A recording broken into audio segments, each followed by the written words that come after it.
What if I told you I found a betting strategy that almost doubles your money, but also protects your stake just in case the bet doesn't hit? Well, in today's video, we're going to look at exactly that with the Asian Corners market. Welcome back to the Football Betting Tips and Strategy series. As always, before we jump into the video, don't forget to follow the Football Bank on Instagram and have notifications for stories turned on to get live tips straight to your phone.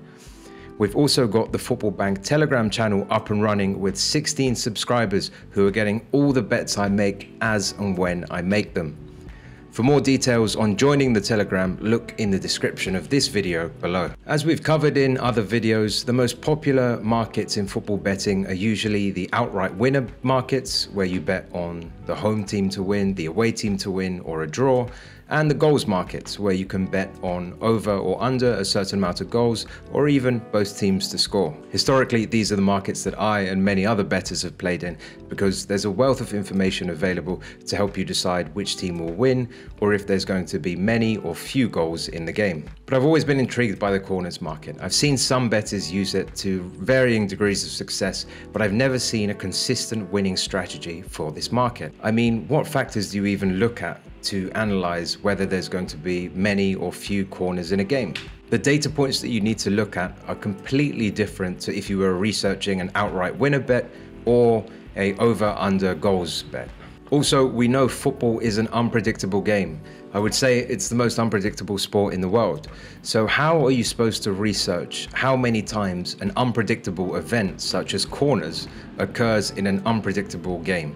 And it makes it even more difficult when we compare it against something like goals, which we know teams are trying to achieve, because we know teams aren't really trying to get corners in a game. It's not their main aim. Well, this is where the late game Asian corner strategy comes into play. And the first principle which underpins this strategy is that football is an unpredictable game. The way we combat the unpredictability of football is by limiting our time in the market. If we look at some of the other bets that we would typically place, with pre-match outright winner bets where you decide before the game which team is going to win, there is 90 minutes plus extra time in which you need your bet to hit. With the in-play outright winner bets, which I've been a big fan of and advocated a lot on this channel, usually you place your bet around the 60-minute mark, so there is 60 minutes plus extra time in which you need your bet to hit. For the both teams to score strategy, which I've also discussed on this channel, placing the bet around 15 minutes in leaves you with 75 minutes plus extra time for your bet to hit. The natural instinct is to think that with more time available for your bet to hit, that it has more chance of hitting. But because football is an unpredictable game, the longer that you're in the market, the more chance there is for that unpredictability to really mess up your bet. So with this late game Asian corner strategy, the bet is actually placed around 84 to 86 minutes into the game. That leaves us with around 5 minutes plus extra time for the bet to hit. And extra time is important for this strategy. By reducing the amount of time that the bet needs to hit, we reduce the unpredictability of football and therefore can make more consistent returns. The second principle that is crucial for this strategy is the market itself, and that is Asian corners.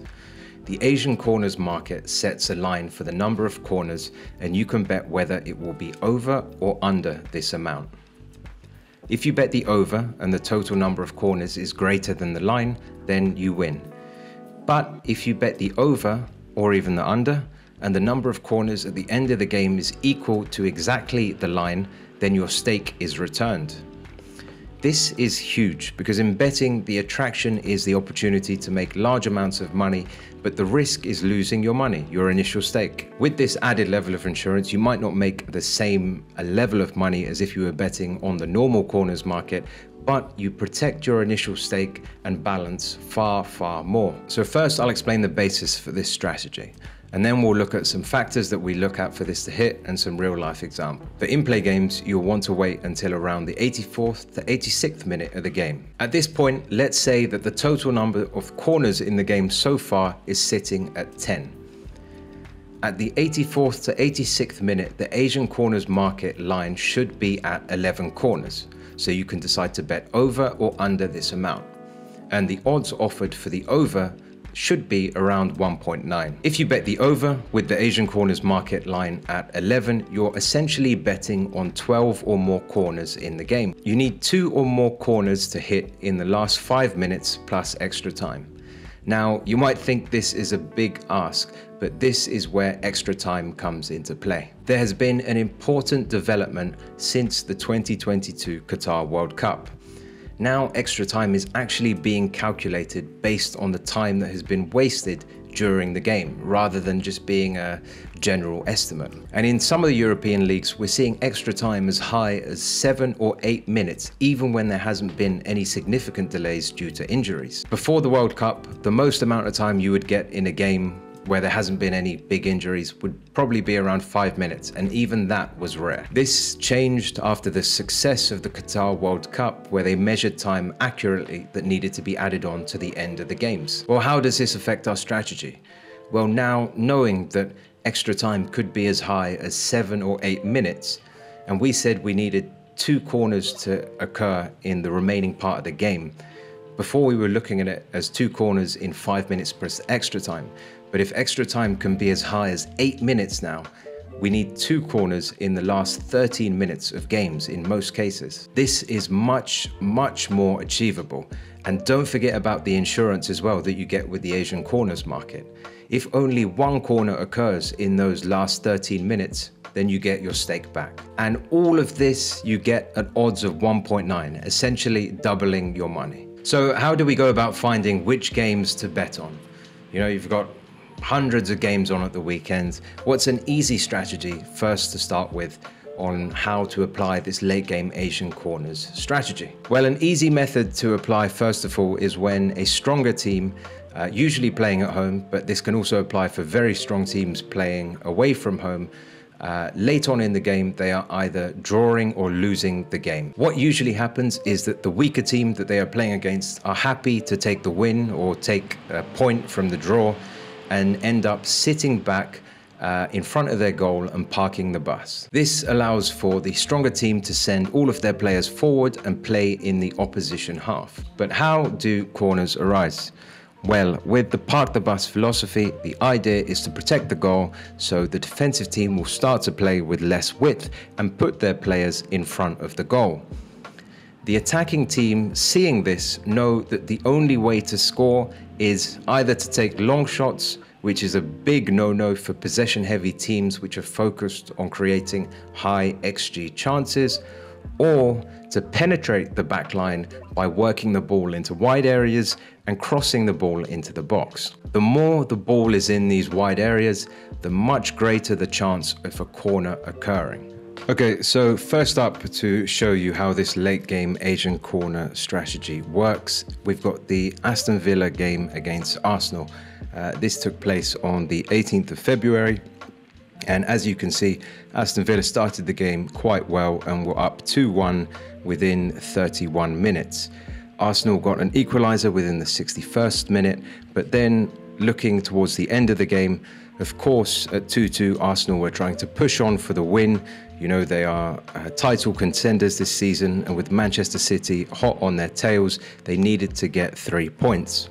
If we go to the 85th minute in this game, and we look at the number of corners, we've got 8 corners currently in this game. And with the Asian corner strategy, the late game Asian corner strategy, around the 85th minute, the line for Asian corners should be over or under 9, and you will get odds of around 1.9. So here you bet the over, knowing that Arsenal are going to be pushing on and probably attacking in those wide areas. You bet over 9 in the Asian corners market at odds of 1.9. And if we look towards the end of the game, where the number of corners ended up with 11 corners in this game. So the over hits and you basically double your money. We can look at this with another example here with Real Madrid. So on the 5th of February, Mallorca against Real Madrid. Mallorca get an early goal in the 13th minute of the game, and then, as you can imagine, playing Spanish giants such as Real Madrid, sat back for most of the game and just tried to protect that 1-0 lead. And as Real Madrid get more and more desperate, they throw more and more players forward, and Mallorca are defending the box in front of their goal. So here, if we go to the 85th minute, the number of corners in the game currently at 85th minute is 10. So again, the Asian corners market here is always going to be +1 to the current number of corners. So the Asian corners line is going to be over or under 11. And if we bet the over at odds of around 1.9, we're looking for 12 or more corners in the game for this bet to hit. And if we look where the game ended up, and you'll note here, 8 minutes of extra time. Like we said, extra time after the Qatar World Cup is completely different now and actually works in our favor.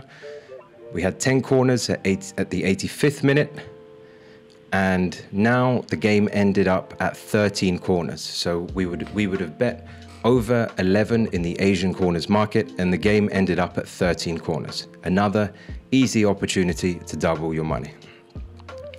And I just want to show you the last thing, how the insurance works with the late game Asian corners strategy.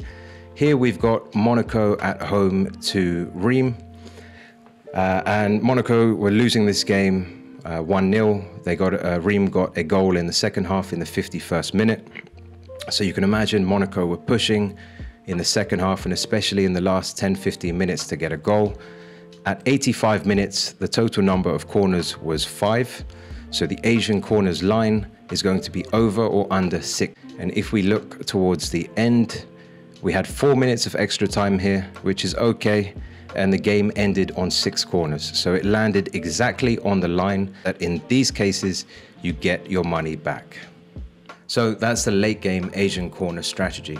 It gives you good odds of around 1.9, almost doubling your initial stake, but with the added insurance of getting your money back in the case that only one corner hits. By limiting the bet to the last 10 minutes, with us knowing exactly what's going to happen in those last 10 minutes, the attacking team are pushing on for a goal and will work the wide areas, then we are limiting the unpredictability of football. There's always going to be an element of luck with football betting, but what we can say is that if the ball is in these wide areas, there is a much greater chance of corners occurring. If you want to see a follow-up video on how to apply this strategy for other games, as well as how to estimate the number of minutes that will be added on at the end of a game, then please leave a comment and like below. It will let me know that you really enjoyed the video, and if we can get this video to 500 likes, then I'll be sure to drop the part 2.